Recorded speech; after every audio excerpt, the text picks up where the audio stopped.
ಕಾಯ್ಕೊಂಡಿರೋದಕ್ಕೆ ನಾನು ಯಾವಾಗ್ಲೂ ನಿಮ್ಗೆ ಋಣಿ ಆಗಿರ್ಬೇಕು. ಇವತ್ತು ಪವಿತ್ರ ರಂಜಾನ್ ದಿನ. ಎಲ್ಲ ನಮ್ಮ ಮುಸಲ್ಮಾನ್ ಬಾಂಧವರಿಗೆ ಈದ್ ಮುಬಾರಕ್. ಈದ್ ರಂಜಾನ್ ಭಗವಂತ ಎಲ್ಲ ಆದಷ್ಟು ಬೇಗ ಮಳೆ ಕರುಣಿಸಿ ಅಂತ ಮೊದಲನೇದಾಗಿ ನಾವು ಮಳೆ ಕರುಣಿಸಿ ಅಂತ ನಾವು ಕೇಳ್ಕೊಬೇಕಾಗ್ತದೆ ಇವತ್ತಿನ ಈ ದಿನಗಳಲ್ಲಿ. ಜೊತೆಗೆ ಇವತ್ತು ಲೋಕಸಭೆ ಚುನಾವಣೆ ಬಂದಿದೆ.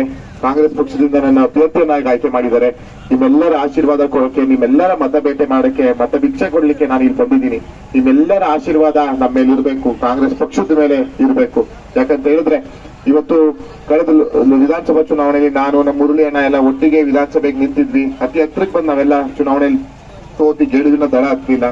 ಈಗ ಮತ್ತೆ ನಮ್ಗೆ ಲೋಕಸಭೆಗೆ ಅವಕಾಶ ಮಾಡಿಕೊಟ್ಟಿದ್ದಾರೆ. ನಮ್ಮ ತಾತ ಪುಟ್ಟಸ್ವಾಮಿ ಗೌಡ್ರು ಸಂಸದರು, ಸಚಿವರಾಗಿ ಸಕಲೇಶಪುರ ಭಾಗಕ್ಕೆ ಕೆಲಸ ಏನೇನ್ ಮಾಡಿದ್ದಾರೆ ಅನ್ನೋದು ಗೊತ್ತಿದೆ. ಮತ್ತೆ 99ರಲ್ಲಿ ಅವರು ಸಂಸದರಾಗಿ ಆಯ್ಕೆಯಾದಾಗ ಅತಿ ಹೆಚ್ಚು ಮತಗಳು ಸಕಲೇಶಪುರದಿಂದ ಬಂದಿದೆ ಅನ್ನೋದು ನಮ್ಗೆ, ನಮ್ಮ ಕುಟುಂಬಕ್ಕೆ ಯಾವಾಗಲೂ ಹೆಮ್ಮೆ ಇದೆ. ಸಕಲೇಶಪುರದ ಒಂದು ತಾಲೂಕಿನ ಮೇಲೆ, ವಿಧಾನಸಭಾ ಕ್ಷೇತ್ರದ ಮೇಲೆ. ನಿಮ್ಗೆಲ್ಲ ಗೊತ್ತಿರೋಂಗೆ ನಾವು ನಮ್ಮ ತಾತ ಅವರ ದೈವಾನ್ವಿದಾದ್ಮೇಲೆ ನಮ್ಮ ರಾಜಕೀಯ ದಾರಿ ಅಷ್ಟು ಸುಗಮವಾಗಿರ್ಲಿಲ್ಲ. ನಮ್ಮ ತಾಯಿ ಸಹ 2 ಬಾರಿ ಸೋತರು, ನಾನ್ ಮತ್ತೆ ಸೋತೆ. ಇದೇ ಹೋರಾಟ ಮಾಡ್ಕೊಂಡು ಬಂದಿದ್ದೀವಿ 25 ವರ್ಷದಿಂದ. ಒಂದು ಬಾರಿ ಹೊಸಬರಿಗೆ ಅವಕಾಶ ಮಾಡ್ಕೊಡಿ ಅಂತ ನನ್ನ ವಿನಮ್ರವಾಗಿ ನಮ್ಮ ಆನೆಮಲ್ ಗ್ರಾಮಸ್ಥರಿಗೆ ನಾನು ಕೇಳ್ಕೊಂತೀನಿ, ನಮ್ಮ ಪಂಚಾಯತಿ ಅವ್ರಿಗೆ ಕೇಳ್ಕೊಂತೀನಿ. ಯಾಕಂತ ಹೇಳಿದ್ರೆ ಬದಲಾವಣೆ ಜಗದ ನಿಯಮ. ಒಂದು ಬಾರಿ ಹೊಸಬರಿಗೆ ಅವಕಾಶ ಮಾಡಿಕೊಟ್ಟು ಅಧಿಕಾರ ಹಸ್ತಾಂತರ ಮಾಡಿಸಿ ಅಂತ ನಾನು ಕೇಳ್ಕೊಂತೀನಿ. ಇವತ್ತು 5 ವರ್ಷಕ್ಕೊಮ್ಮೆ ಬರೋದಕ್ಕಿಂತ ಇಚ್ಛಾಶಕ್ತಿ, ರಾಜಕೀಯದಲ್ಲಿ ಕೆಲಸ ಮಾಡ್ಬೇಕು ಅಂತ ಇಚ್ಛಾಶಕ್ತಿ, ಒಂದು ಜನಸೇವೆ ಮಾಡ್ಬೇಕು ಅನ್ನೋ ಒಂದು ಇಚ್ಛಾಶಕ್ತಿ ಇರೋರಿಗೆ ಅವಕಾಶ ಮಾಡ್ಕೊಡಿ ಅಂತ ನಾನು ನಿಮ್ಮಲ್ಲಿ ವಿನಮ್ರವಾಗಿ ನಾನು ಕೇಳ್ಕೊಂತೀನಿ. ಹಳ್ಳಿಗಾದಲ್ಲಿ ನಮ್ ಕಡೆ ಹಳ್ಳಿ ಭಾಷೆಯಲ್ಲಿ ಮಾತಾಡೋದ್ರೆ ಹೊಟ್ಟೆ ಹಸಿದವ್ರಿಗೆ ಅನ್ನ ಕೊಡಿ ಅಂತ ಕೇಳ್ಕೊತೀನಿ. ಯಾರು ಕೆಲಸ ಮಾಡ್ಬೇಕು ಅಂತ ಆಸೆ ಇದೆ ಅವ್ರಿಗೆ ಅವಕಾಶ ಮಾಡ್ಕೊಡಿ ಅಂತ ನಾನು ಕೇಳ್ಕೊತೀನಿ. ಈ ಚುನಾವಣೆ ಸ್ವಾಭಿಮಾನ ಮತ್ತೆ ದುರಂಕಾರ ವಿರುದ್ಧ ನಡೀತಿರೋ ಚುನಾವಣೆ.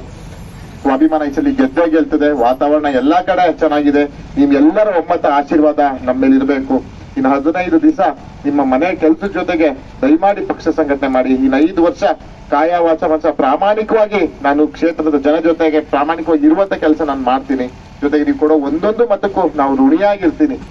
ಜೊತೆಗೆ ಈಗ ಸಕಲೇಶಪುರ ಭಾಗದಲ್ಲಿ ಬಂದ್ರೆ ಜ್ವಲಂತ ಸಮಸ್ಯೆಗಳು ಜಾಸ್ತಿ ಇದೆ. ನೋಡ್ಲಿಕ್ಕೆ ಸಕಲೇಶಪುರ ಅಂತ ಹೇಳಿದ್ರೆ ಮಲೆನಾಡು ಏನೋ ಅಂತ ನಾವು ಅನ್ಕೊಬಹುದು. ಆದ್ರೆ ಇಲ್ಲಿ ಬಂದಾಗ್ಲೇ ಗೊತ್ತಾಗ್ತದೆ ವನ್ಯಜೀವಿಗಳು ಮತ್ತೆ ಮನುಷ್ಯನ ನಡುವೆ ಇರುವಂತಹ ಒಂದು ಸಮರ, ಮತ್ತೆ ದಲಿತರ ಜಮೀನು ವಿಷಯಕ್ಕೆ ಇರುವಂತಹ ಒಂದು ಸಮಸ್ಯೆಗಳು ಇರ್ಬೋದು, ಅರಣ್ಯ ಮತ್ತು ರೈತರ ಮಧ್ಯೆ ಇರುವ ಜಾಗಕ್ಕೆ ಜಮೀನಿಗೋಸ್ಕರ ಇರುವ ಸಮಸ್ಯೆ, ಮತ್ತೆ ದುರಸ್ತು, ಮುಖ್ಯವಾಗಿ ದುರಸ್ತು ವಿಷಯದಲ್ಲೂ ಸಹ ಹಲವಾರು ಸಮಸ್ಯೆಗಳಿದೆ. ಮತ್ತೆ ಕಾಫಿ ಬೆಳೆಗಾರರಿಗೆ, ಏಲಕ್ಕಿ ಬೆಳೆಗಾರರಿಗೆ, ಮೆಣಸು ಬೆಳೆಗಾರರಿಗೆ ಆಗುವಂತಹ ಸಮಸ್ಯೆಗಳನ್ನ ಕೊಡೋದಕ್ಕೆ ಕೈ ಮುಗಿದು ನಾನು ಕೇಳ್ಕೊತೀನಿ.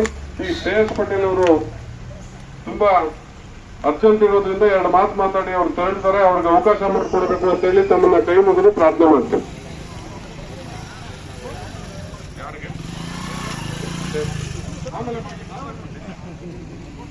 ನಾಯಕರಾದ ಶ್ರೇಯಸ್ ಪಟೇಲ್ ಅವರಿಗೆ ಸನ್ಮಾನ ಕಾರ್ಯಕ್ರಮ.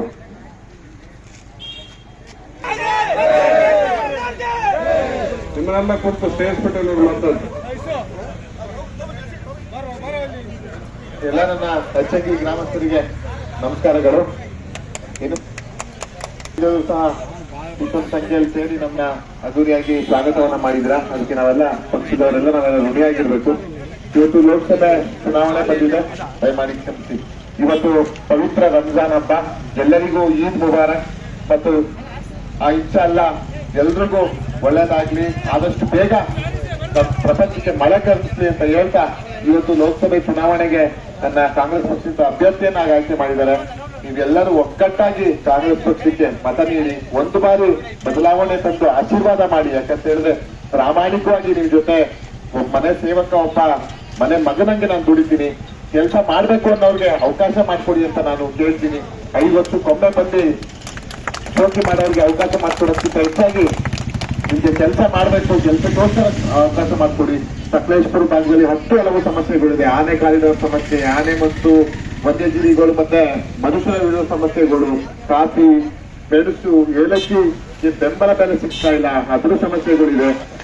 ಇದ್ರ ಜೊತೆಗೆ ಕುಡಿಯುವ ನೀರಿನ ಸಮಸ್ಯೆ ಇದೆ, ರಸ್ತೆಗಳ ಸಮಸ್ಯೆ ಇದೆ, ಮತ್ತೆ ದಲಿತರ ಜಮೀನು ಮತ್ತೆ ರೈತರ ಮಧ್ಯೆ ನಡೆಯುವ ಸಮಸ್ಯೆಗಳಿಗಿದೆ. ಇದನ್ನೆಲ್ಲ ಪರಿಹರಿಸುವ ಕೆಲಸ ಪ್ರಾಮಾಣಿಕವಾಗಿ ನೀವು ಮಾಡ್ತೀನಿ. ದಯಮಾಡಿ ಒಂದು ಅವಕಾಶ ಮಾಡಿಕೊಡಿ. ನಾವು ಸಹ ಕಳೆದ ಬಾರಿ ಚುನಾವಣೆಯಲ್ಲಿ ಕಷ್ಟದಿಂದ ಸೋತಿದ್ದೀನಿ. ಒಂದು ಬದಲಾವಣೆ ನಿಮ್ಮಿಂದ ನಿರೀಕ್ಷೆ ಮಾಡ್ತೀವಿ. ಕಾಯ ವಚನ 5 ವರ್ಷ ನಾನು ನಿಮ್ ಜೊತೆ ಇರ್ತೀನಿ. 15 ದಿನ ನೀವು ನಿಮ್ ನೆಂಟರು, ನಿಮ್ ಮಿತ್ರಗಳು, ನಿಮ್ ಸ್ನೇಹಿತರು, ಬಂಧು ಬಳಗ ಯಾವ್ಯಾವ ತಾಲೂಕಲ್ಲಿದ್ದಾರೆ ಕಾಂಗ್ರೆಸ್ ಪಕ್ಷಕ್ಕೆ ಶ್ರೇಯಸ್ ಪಟೇಲ್ ವೋಟ್ ಹಾಕಿ ಅಂತ ನೀವು ದಯಮಾಡಿ ಕೇಳಿ. ಹಾಗಾಗಿ ಪ್ರತಿ ಮನೆಗೂ ಬರಕ್ ಸಾಧ್ಯ ಇಲ್ಲ. ನೀವೇ ಶ್ರೇಯಸ್ ಪಟೇಲ್ ಅಂತ ಕೆಲಸ ಮಾಡಿ. ಜೂನ್ 4ನೇ ತಾರೀಕು ನೀವು ಸಂಸದರಾಗ್ತೀರಾ, ನೀವು ಸಹ ಸಂಸದರಾಗ್ತೀರಾ. ಜನ ಈ ಬಾರಿ ಒಂದು ಬದಲಾವಣೆ ಮತ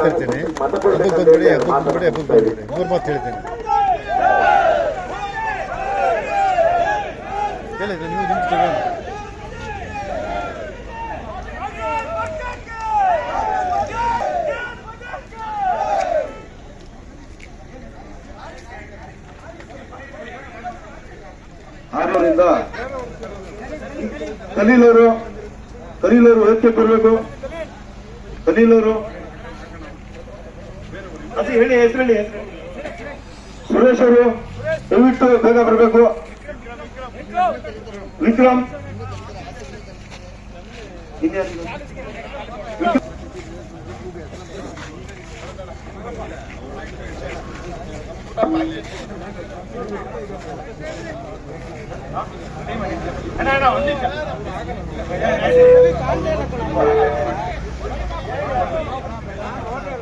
ಯಾವತ್ತು ಒಂದು ದಿನ ಕರೆಸಿ ಮಾತಾಡನೇ ಇಲ್ಲ.